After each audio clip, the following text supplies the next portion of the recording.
নির্বাচন ও গণতন্ত্র কি এক না ভিন্ন? সুন্দর প্রশ্ন করছেন। প্রথম কথা হচ্ছে, গণতন্ত্র একটি কুফরি মতবাদ। এটা আলহামদুলিল্লাহ আমি বলার পর তারা মেনে নিস।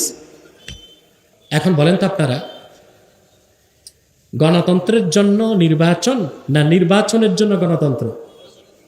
জি না, নির্বাচন প্রতিষ্ঠার জন্য গণতন্ত্র। নির্বাচন হচ্ছে আপনার মতামত যাচাই, ঠিক না? তো উসুল হচ্ছে কুল্লু মা ইউআদ্দি ইলাল কুফরে ফাহুয়া কুফর, কুল্লু মা ইউআদ্দি ইলাল হারামে ফাহুয়া হারাম। যে জিনিস হারামের দিকে ধাবিত করে সেটাও হারাম, যেটা কুফরের দিকে নিয়ে যায় সেটাও কুফর। ইসলামে গণতন্ত্র জায়েজ আছে কিনা কোরআন হাদিসের আলোকে জানাবেন। ভাই, এ তো 2 ঘন্টার ওয়াজ, অল্প প্রশ্ন অল্প সময় উত্তর দেওয়ার মতো বিষয় না। গণতন্ত্র একটা জীবন ব্যবস্থা, এর অনেক দিক আছে। কিছু কিছু দিক আছে ইসলামের সাথে মিল আছে, আবার কিছু কিছু দিক আছে ইসলামের সাথে কোনো মিল নাই। যেমন গণতন্ত্র বলে জনগণ যা চাইবে সেটাই আইন হবে, ইসলাম বলে না, আল্লাহ যা চাইবে সেটাই আইন হবে। তাহলে এখানে গণতন্ত্রের সাথে ইসলামের কি নাই? মিল নাই।